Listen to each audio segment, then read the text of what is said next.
দিদি কি বলবেন?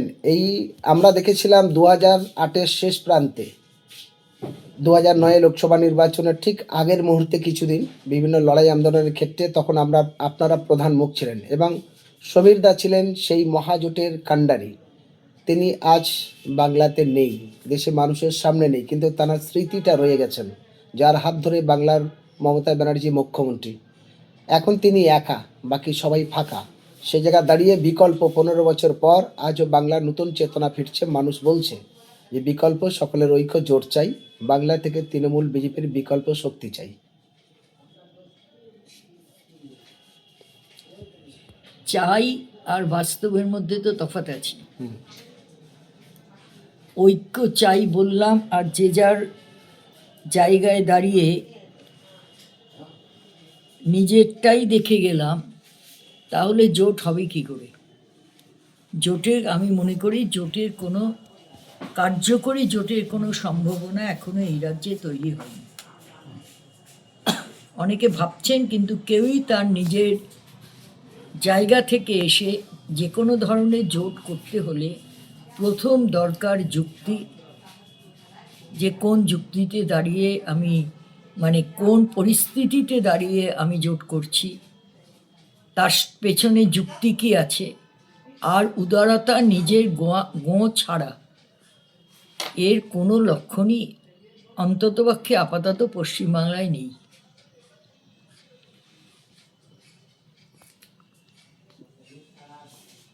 আচ্ছা দিদি, আরেকটা বিষয় হলো, এখন নতুন করে বহুদিন পরে এসআইআর এর নামে প্রত্যেকটা বিধানসভা ক্ষেত্রে ধরে ধরেই শুনছি কোথাও 80,000, কোথাও 1,00,000, কোথাও 62,000, এরকম ধরনের ভোটারদের বলছে হিয়ারিংয়ে ডাকছে এবং অনেকে জীবিত মানুষকে মৃত বলেও তাদের নামের তালিকা আসছে।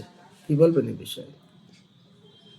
শোনো, ভারতবর্ষে 5 বছর অন্তর চিরকালই ভোটার লিস্ট হয়েছে, এবং ভোটার লিস্ট সংশোধন করতে গিয়ে এমন কোনোবারই হয়নি, যখনই যারা ক্ষমতায় থেকেছে তাদের বিরুদ্ধে বিরোধীরা কোনো প্রশ্ন তোলেনি, এটা হয়নি।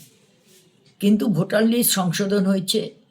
আমাদেরও দোষ হয়, আমাদের যদি কেউ মারা যায় আমরা গিয়ে তার নামটা বাতিল করি না, এটা তো আমাদের একটা ত্রুটি আছে। কেউ চলে গেলে বাতিল করি না।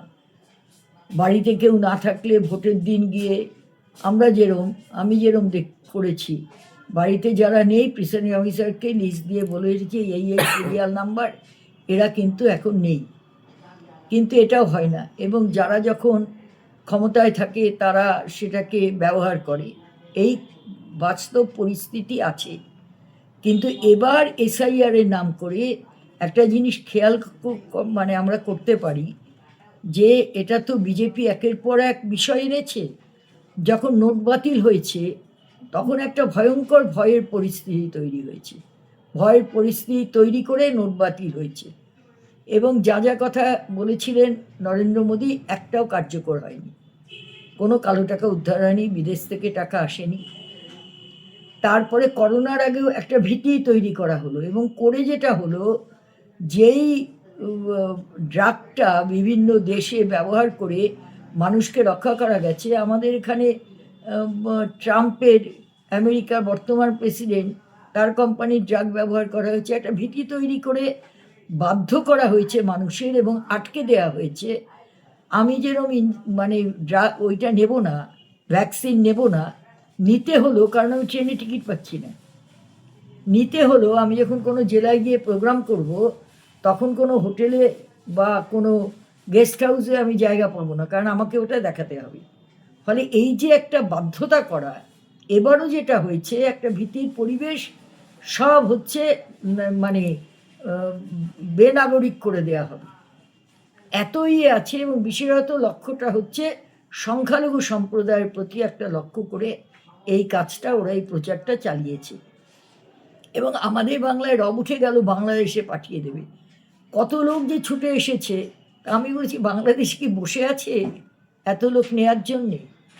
এবং যে জিনিসটা ওরা করছে সারা পৃথিবী জুড়ে, সীমান্তবর্তী যে রাজ্যগুলো থাকে, এক দেশের এদেশের ওদেশের, সেই রাজ্যে চলাচল হয়, সারা পৃথিবী জুড়েই এটা হয়। কিন্তু এমন একটা পরিবেশ তৈরি করে এটা হচ্ছে, এবং কত ভোটার বাদ যাবে আমরা কিন্তু এখনো জানি না, এবং একটা বিরাট ভোটার বাদ যাবে হয়তো, এবং সেটা হচ্ছে ভোটের লক্ষ্য নিয়েই। ভোটে পারছে না বিজেপি জিতে আসতে, ফলে তুমি বাদ দাও, বাদ দিয়ে একদম এলাকা ধরে ধরে তুমি বাদ দাও এবং বাদ দিয়ে জেতার চেষ্টা করো। এই পরীক্ষায় বিজেপি একটা দুটো রাজ্যে লাভজনক অবস্থায় পৌঁছে গেছে, কিন্তু বাংলায় সেটা মুশকিল। এবং বাংলায় এর সবাই মিলে যে আমরা প্রতিবাদ করছি তা না। বাংলায় যেটা হচ্ছে সেটা হচ্ছে আদিবাসী মানুষ, সংখ্যালঘু মানুষ, এবং সবচেয়ে বড় কথা গরিব মানুষ, যারা নদী ভাঙনে যাদের ঘর চলে গেছে, ঘর পুড়ে গেছে, এদের হয়তো কাগজপত্র নেই, ফলে এই অংশটাকে জোর করে করে বাদ দেয়া।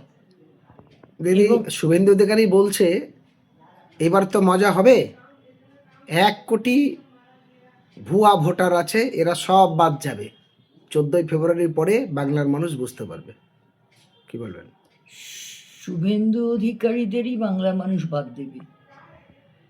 বাংলার মানুষের এবার বিজেপিকে বাদ দেওয়াটা একটা বড় ধরনের কাজ হবে।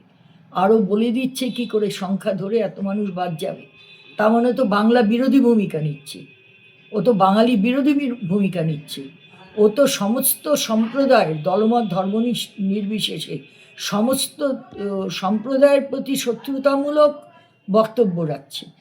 ফলে মানুষ তার জবাব দেবেন, দেওয়া উচিত। আর কিন্তু যেটা হয়েছে যে সর্বশেষে আমাদের রাজ্যের মুখ্যমন্ত্রী যে ভূমিকা নিয়েছেন সুপ্রিম কোর্টে গিয়ে, সুপ্রিম কোর্টে অনেকগুলো মামলা মানে না বাদ যাওয়ার একটা পরিস্থিতি তৈরি হয়েছে। আরেকটি প্রশ্ন দিদি, তৃণমূল আর কংগ্রেসের জোট হচ্ছে অলরেডি ভাবে, তার মোটামুটি কংগ্রেসের সর্বভারতীয় সভাপতি তিনি ঘোষণা করেছেন। অপরদিকে ঘোষণা কবে করেছেন? হ্যাঁ, সর্বভারতীয় কংগ্রেসের সভাপতি তিনি বলেছেন আমরা তৃণমূলের জোটে আছি, হ্যাঁ, দিল্লি থেকে ঘোষণা করেছেন।